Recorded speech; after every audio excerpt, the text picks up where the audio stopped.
اور قدیر خان صاحب نے ادھر کام شروع کر دیا تھا. لیبارٹری بن چکی تھی اور کام شروع ہو چکا ہے. قدیر خان صاحب آئے ہیں اور انہوں نے اپنا ورک شروع کر دیا.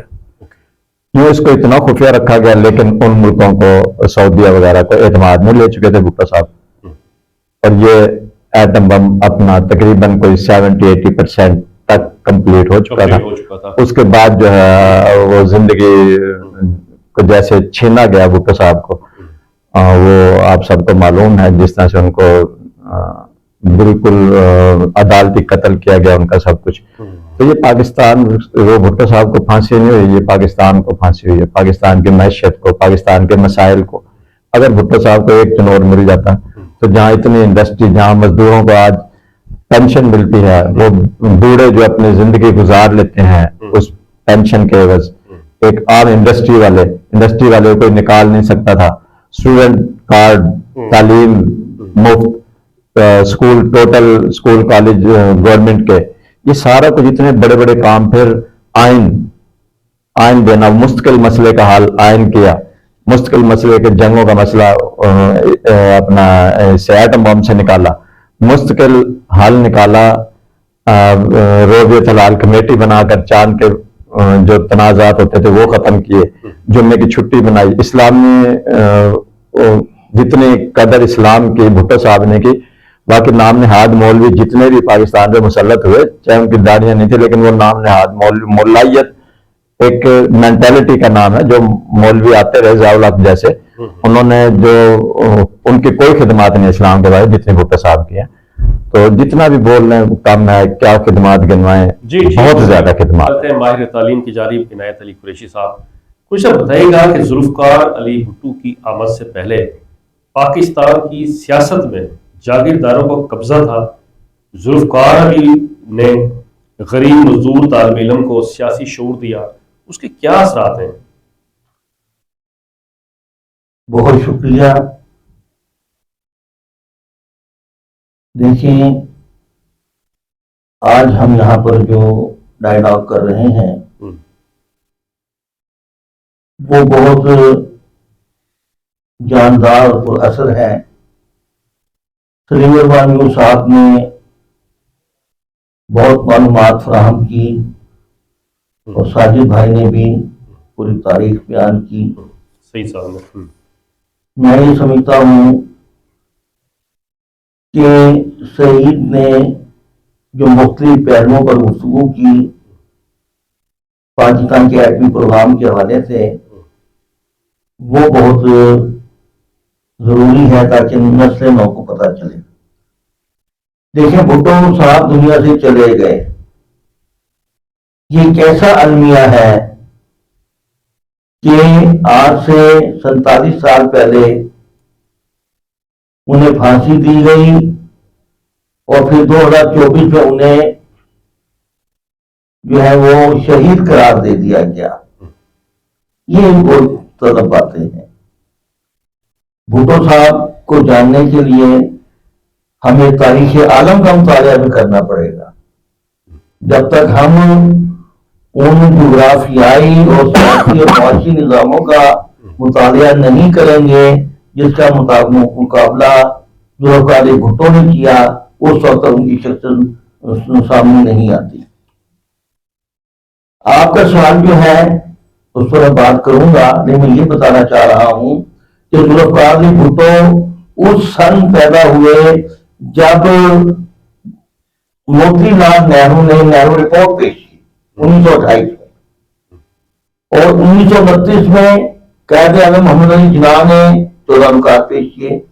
قائد اعظم محمد علی جناح کا پہلا نقطہ جو تھا کہ آئندہ آئین وفاقی طرز کا ہوگا, 14 نکات کا, اور صوبوں کو داخلی خود مختاری دی جائے گی اور تمام صوبوں کو ایک ہی اصول پر داخلی خود مختاری دی جائے گی, اور سندھ کو بمبئی سے الگ کر دیا جائے گا. یہ بہت یہ نکات ہیں جو انہوں نے اس کے جواب میں پیش کیا.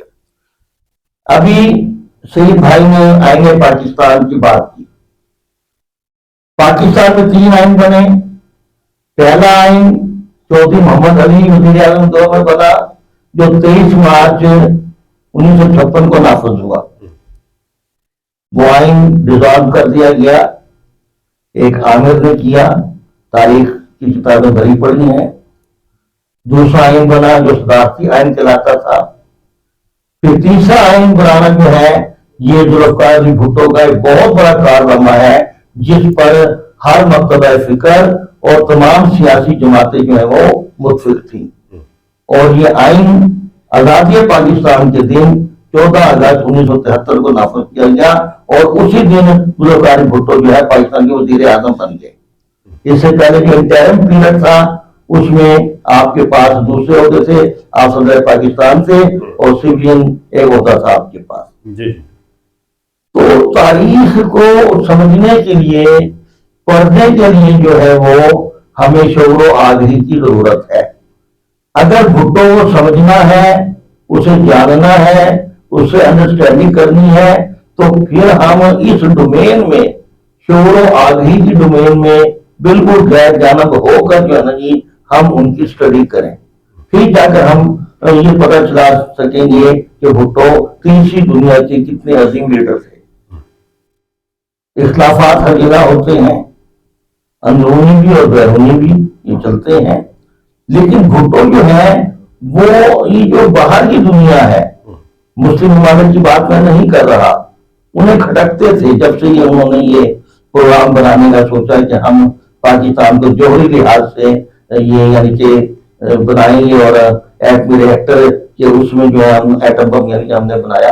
میری ڈاکٹر عبدالقدیر خان صاحب سے ملاقات ہوئی ہے, الحمدللہ. بھٹو صاحب سے میری ملاقات ہوئی ہے. ہم بچپن میں تھے جب بھٹو صاحب ہندوستان روڈ سے گزرا کرتے تھے, صاحب بھی اس کی گواہی دیں گے, تو ہم ان کا دیکھا کرتے تھے. عوام کا ایک جمع غفیر جو ہے نا روڈ کے دونوں طرف انہیں دیکھنے کے لیے بےتاب ہوتا تھا, اور وہ چھوٹے چھوٹے علاقوں میں آتے تھے. ایک علاقہ ہے چار بور والا جلیل آباد, وہاں پر ایک ایم ایل اے رہتے تھے رانا تاج احمد نور صاحب, ان کے گھر بھٹو صاحب تشریف لائے.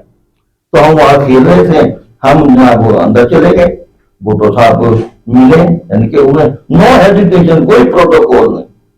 تو جب عوامی لیڈر ایسا ہوگا تو پھر آپ مجھے بتائیں عوام ان کا احترام کیوں نہیں کرے گی؟ تو قید عوام کسی اور کو تو نہیں کہا گیا, قید عوام تو ذوالفقار علی بھٹو ہیں. کیونکہ عوام کے دلوں میں وہ بستے تھے, بستے ہیں اور بستے رہیں گے. میرا سیاست سے کوئی تعلق نہیں ہے, میں سماجی یعنی کہ کام سماجی سائنسدان ہوں, سوشل سائنٹسٹ ہوں.